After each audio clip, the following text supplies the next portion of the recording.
Marquez has it teed up. Garrett Biggers, Kenny Torrance back deep.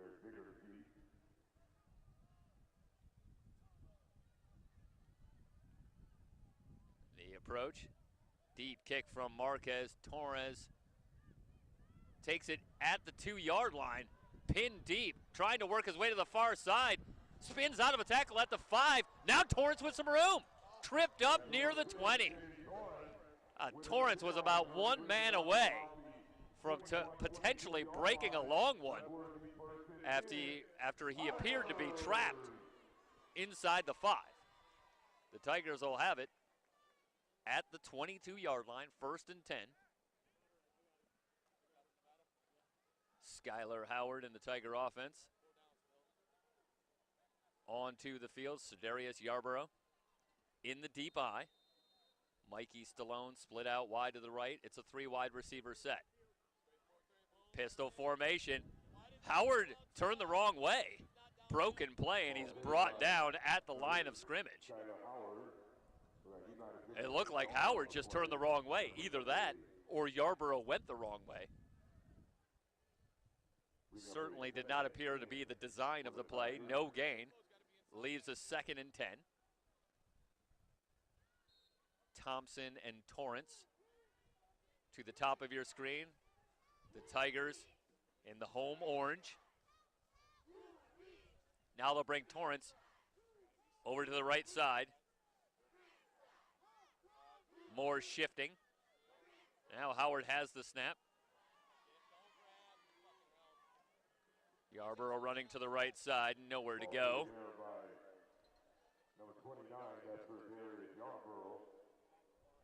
Yarborough perhaps picked up a yard. They'll give him 2, so 3rd and 8 coming up from the 24-yard line.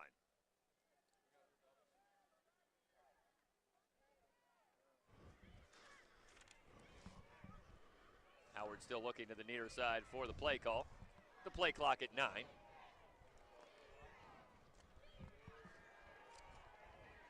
Howard under pressure.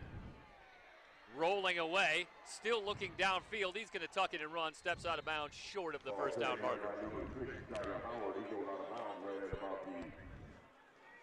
Well, Jeff, a 7-7 ball game here. You expected a high level of play, but the defense on both sides of the football has been impressive. Yeah, the Rustlers have stepped it up after allowing the opening touchdown in the game, not on the first drive. And they've really done a nice job of bottling up the 3-headed monster running back. You know, I get the feeling, Mike, that Golden West, with the turnover and then the way they responded by getting the ball back on downs and then taking it in for a touchdown, do you feel like it's a microcosm of the whole season for this Rustler team, just overlooked, and just when you think these guys won't have the answer, they can't play at this level, that's exactly when they just play great football and turn it right around and get the job done. Flag on the field at the end of the play. Not exactly sure what the hold's going to be. No indication yet. So we have interference with receiving the kick on Riverside. Riverside contingent doesn't like it. Well, this is a big penalty.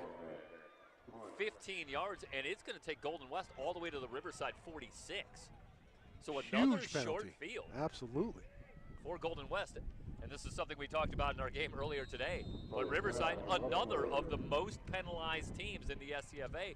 They were actually last in the conference in terms of having the most penalty yards against them on the season. D'Entremont hands off. No, he keeps it himself. Kyrell Brown nearly had it. The ball was tipped at the line of scrimmage. Pass falls incomplete. It'll be 2nd and 10. I think it was Cole Juarez who got a hand up there and maybe got a piece of that. He was right in D'Entremont's face. Marcus Sanchez at the bottom of your screen. It'll be Nick Little up top. 6'1" and 6'4" respectively. 5:46 remaining here in the first half. We're knotted up at 7 apiece. Pistol formation. D'Entremont back to pass, looking for a man out of the backfield. This is Aaron Brown. Brown with some room on the sideline, picks up about 6. Well, that's the second time in just the last few minutes Golden West has done a great job and set up a very effective screen. And right now they are using that pass rush aggressiveness against the Tigers. It's, you know, in playoff football, really at any level, it's all about the counter to the counter. And at what point does Riverside make the adjustment? Maybe not bring everybody, maybe a delayed blitz, what they call a hang blitz. We'll find out right now. 3rd and 4. D'Entremont, 5 wide. They spread him out. D'Entremont has a hole at the middle. He's going to have the 1st and more. Gives himself up. This might be a flag. It would look like a late hit to me. John Taylor chasing him down from behind. Well, got a piece of him. All the way down to the 28-yard line. 12-yard pickup on 3rd and 4. And now Golden West again knocking at the door. Last time it was a fumble. And Mike, that looked designed to me, by the way. Yeah, I think so. There. 3-step drop, start to throw, but then look for the lane, and there was an awful lot of room up the middle. Not seeing a lot of pressure up the middle so far, and D'Entremont and the Golden West Rustlers are exploiting that. We've seen it come from the edge. D'Entremont going to keep it under duress from the backside. Flag on the field. There's a flag. Jonah Moy was able to trip him up. That's a terrific play to chase down D'Entremont. Just as soon as you talk about the move and counter move, the Tigers brought a blitz up the middle. Yep. So I think they saw what happened on the last play. Maybe they were listening to me. We have some coordinators right to my right. Determined to plug that gap. I doubt they were listening to me. I don't think we have that kind of sway, but, you know, we can dream. Either way, it's a loss of about 3.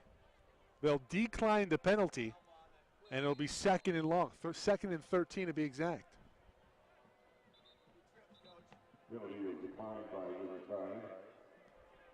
Well, they haven't changed the down marker here, Jeff. What's the call?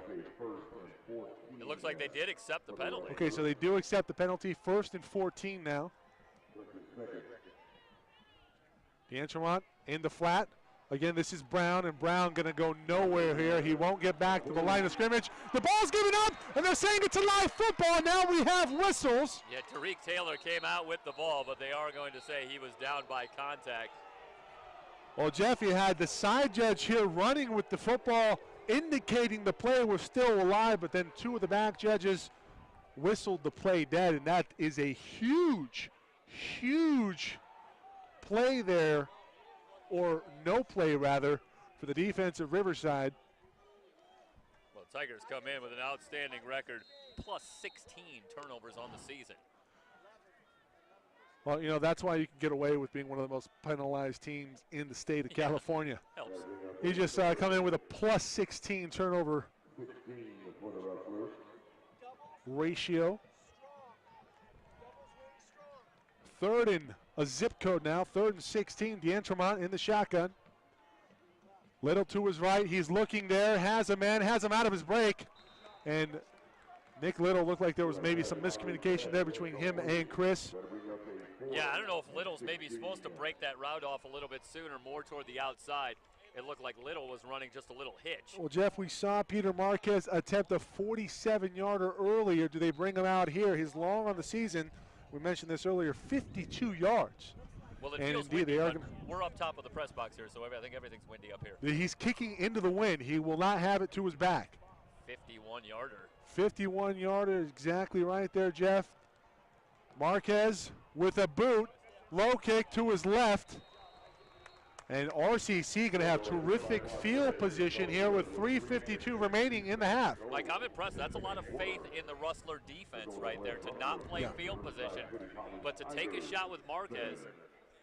And they're willing to give the Tigers outstanding field position here to start. Well, Jeff, we haven't really heard much from the stud wide receivers of Riverside. We talk about Sam Boyd. We saw him last week. He's on the sideline with his helmet off. Maybe there's an issue there. Well, Boyd had all 5 of his catches in the second half last week. Hey, that's more true 4-3. Kenny Torrance has been the man, and he has one right there. Leaps up to grab that one, a 12-yard, maybe 13-yard pickup on 1st down. It's a nice route by Torrance and a great catch, sitting down in the middle of that Rustler zone. I tell you what, Kenny Torrance, 5'9", looked like he probably could have dunked a basketball on that play. And now it's Howard in the hurry up. Howard on the outside again. Torrance. No, this is not Torrance. Marquise Thompson. Yeah, Thompson on the reception. Sorry, 10 and 18. Easy, easy to mistake up here. It's a tough one. It's close to first down yardage. Are they going to move the chains? No, they will not. It will be a 7-yard pickup. Second and 3 coming up. You know, there are nightmares, I'm sure, for players on the field. Is 10 and 18 an announcer nightmare from a distance? I think so. Is that Give me some binoculars. They hand off to Knight on the left side. He has a hole, and he has a first. Good hard running by Knight off left tackle. Sees the hole, and he turns on the speed and hits the hole hard. And that's something that we don't always see a lot in our coverage of the game, but you always notice it when you see a guy who understands that good hard running. Knight with the touchdown earlier on the reception from Howard. Coming up on the 3-minute mark here in the second quarter. Howard fakes a handoff tonight, instead goes outside. This one caught by Tyler Shreve, and Shreve is thumped, barely getting back to the line of scrimmage. Shreve, who started the season playing a lot of quarterback for the Tigers before Skylar Howard came on and supplanted him. Something we saw last year for Riverside, I believe Chase McDaniel was one of their lead receivers. Very adept at, very soft hands. You like to see that. Howard. Delayed handoff. This one going to go to Knight. Knight, he's going to be absolutely racked up after a 2-yard gain. Going to bring up 3rd and 8. So right now, do you maybe take a timeout if you're Golden West and preserve some clock? I'm really impressed with the Rustlers on defense in terms of the way that they seem to be staying in their lanes, shutting down plays, and then gang tackling. Very good discipline. Helmets to the ball. That's a great point. Very good discipline in terms of maintaining their gap coverage, and at the same time, very fast to the football, indeed.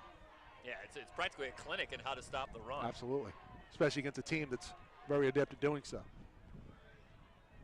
Howard looking for a man on the outside, and that's Torrance. Ball's out. Rustlers say they have it.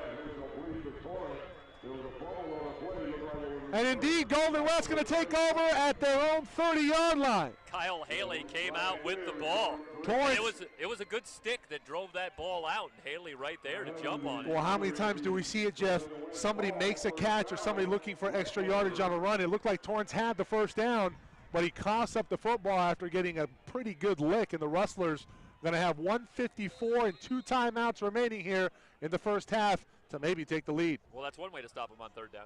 Let him get the first down, but then just knock the ball out and recover. And just hammer it loose. Yeah, that's pretty good. So now it's the other freshman quarterback's turn. Going along the left side, cutting it back to the middle. This is Marcus Hayes. And Hayes getting back to the line of scrimmage. Pretty conservative play call here. And you understand the play call, especially considering the offensive firepower for Riverside. We've mentioned it many times already throughout this broadcast. They don't want to leave any time on the clock, so. Yeah, 2 timeouts left, and they stop the clock momentarily to move the chains. This is still a lot of time for the Rustlers. 2nd and 9. They have a man on the outside. Golden West, this is Dylan Hall. And Hall, good enough for a first at the 41. They'll stop the chains momentarily, or stop the clock to move the chains momentarily. D'Entremont into the hurry up, in the shotgun. Has a snap, goes outside. This is Little. Little will not have the first down. Rustlers will likely burn a timeout here near midfield. Or maybe not. They come up quickly to the line. 2nd and 4 coming up now here. And they're trying to wear down this defense for Riverside. D'Entremont back to pass. Surveys the field, has his man. And another first down, Dylan Hall again. That'll stop the clock momentarily. We've seen a lot of short throws from D'Entremont.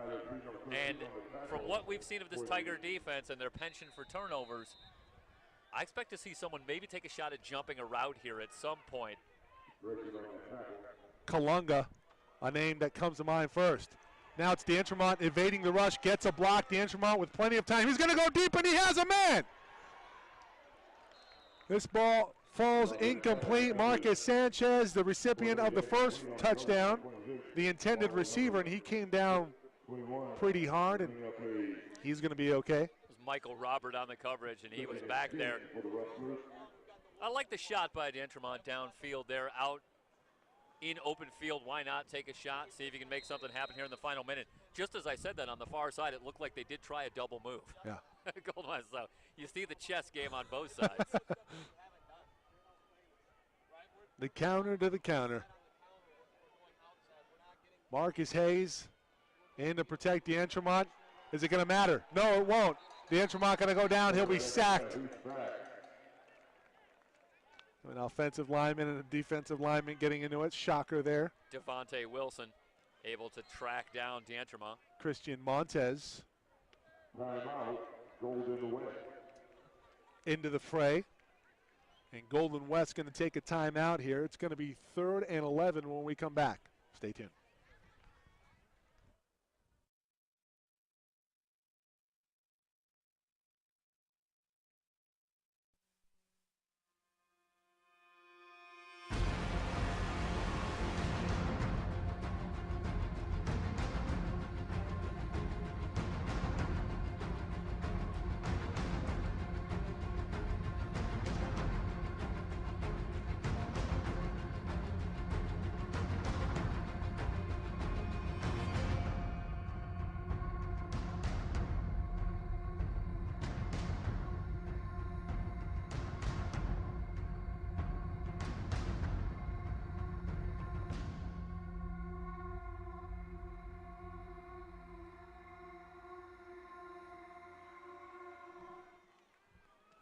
Third and 11 now. D'Entremont trying to diagnose the defense here. We have a flag on the field. This one, they go for the hook and ladder from Nick Little. There's a flag on the field, and D'Entremont is down, and he's clutching his left knee. This is major injury, potentially. And, of course, your first concern for the young man himself. Oh, there's a flag. There's a flag on the far side. Jeff, I want to say this is going to be offsides. This will negate the turnover. Ball recovered by Riverside, but the big story right now. I want to say they were ruling it incomplete. I thought that was the ruling on the field, but of course the first concern is we take a look at D'Entremont and see. Indeed, it is offsides. Well, Golden West, if you're thinking about a substitute, it's Bo Salazar on the season. 0 for 1. Freshman quarterback. How do you like that situation? It's tough. Well, Jeff, you know, we talked with Coach Nick Mitchell earlier in the year, or earlier in the week, rather. If I can conjure up my notes here. Yeah, take your time. It was sophomore Zach Louie, or Zach Cooey, rather. He had a torn ACL last season, and he re-tore it in the spring, so that was pretty much done. It was a done deal for Zach Cooey. Enter D'Entremont, the freshman. And he's pointing to his left knee, but he is walking off gingerly, but on his own power. And that's certainly a good sign. Could be something where he just dinged it up. Well, if something. It looks like Bo Salazar is going to come in. Salazar, 6'4", 205 pounds, out of Kennedy High School.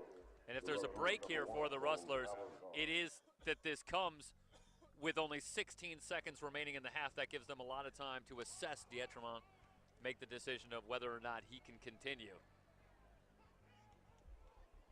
For Salazar. Now, I thought it was 3rd and 11, but they're showing 3rd and 5. No, it's 3rd and 5 after the penalty. Okay. So 3rd and 5 here, and if you're Salazar, if you're Coach Nick Mitchell, do you take a shot with a freshman quarterback that's only thrown one pass on the season? But he's in the shotgun formation. Looks like they're going to go for it. Salazar going to keep it on a designed run, and likely that's going to do it for the first half. Yeah, they were going to take a shot there to see if maybe Salazar could find wide open field and maybe run it down into field goal range. Well, with 8 seconds left, Riverside going to take a timeout. Well, Riverside on the season, as far as return goes, they're pretty good. As far as returns go, we talk about Sam Boyd leading the team in only 6 games played, 12 kick returns, 321 yards, and a TD. He has a long for 100 yards. Kenny Torrance, meanwhile, 84 yards and a touch on the season for a long.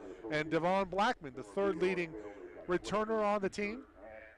98 yards is his long on the season. He also has a touchdown. So you talk about the home run playability offensively and special teams for Riverside, and they want to see if they can get a shot right here.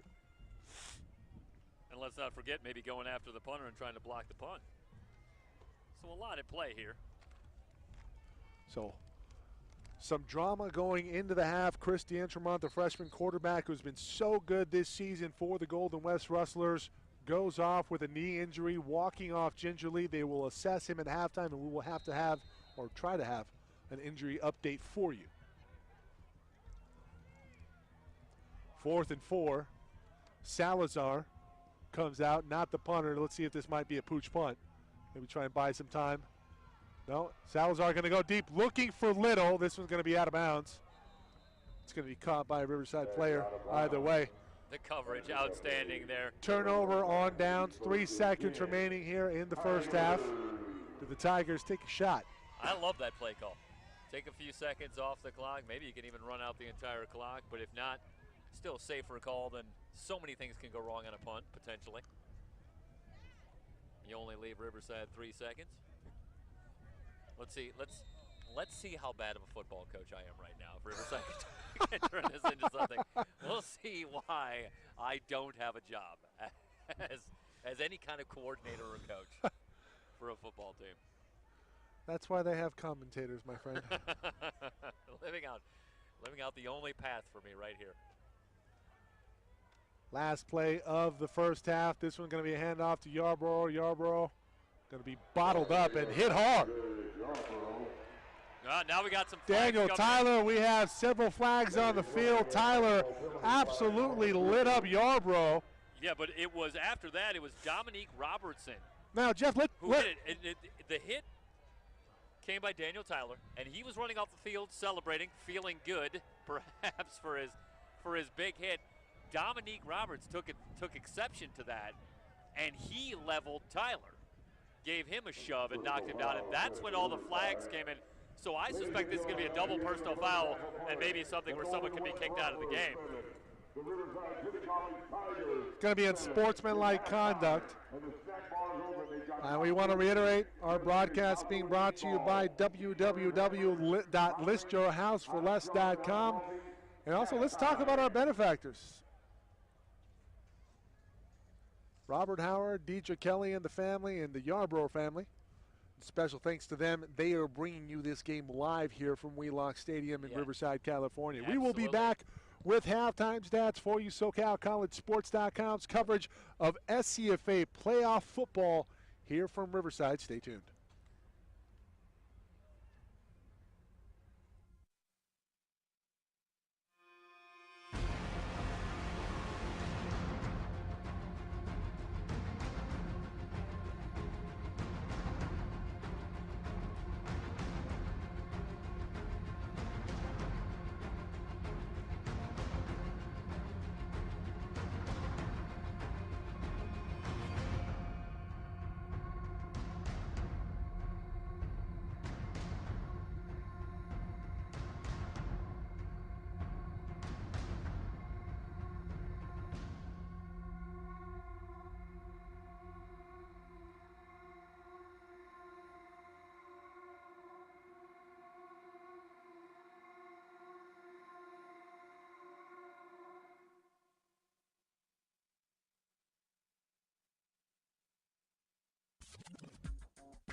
RCC Band Director is Jerry Watt. The Assistant Director is Sheila Watt. The RCC Drum Major is Hector Garcia. All musical arrangements are by Wayne Downey. The RCC Drill Designer is Paul Watt. Hornline instructors are James Castillo, Tom Morales, and Dave Weaver. The RCC Band performs literally around the world on Pearl drums and Adams Malin equipment with built-in cymbals, Promark sticks and mallets, Remo drumheads.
Tied at 7.5 or 7 apiece at halftime here from Riverside City College. Mike Cepeda, Jeff Storynoff with you. And Jeff, a bit of a stalemate defensively in the first half on both sides. And not terribly surprising the way the Rustlers generally approach their philosophy, both offensively and defensively. They were going to try and more or less shorten this game, try and take the big plays out of it. The Tigers are the more explosive team offensively and defensively, so the more on this pace the Rustlers can keep it on both sides of the ball, the better off they're going to be. But they do have a problem, as you talked about in the first half. Yeah, well, the big thing that Coach Mitchell was concerned about is depth. And when you have that kind of concern with a team that's so stacked on the offensive front and in the backfield, we talked about the stats in the first half. Running the football, this is Riverside's numbers coming into tonight. Denzel Foster, we haven't seen him tonight, might be an injury there. So Darius Yarborough, Anthony Knight with a lone touchdown on a reception. 2,000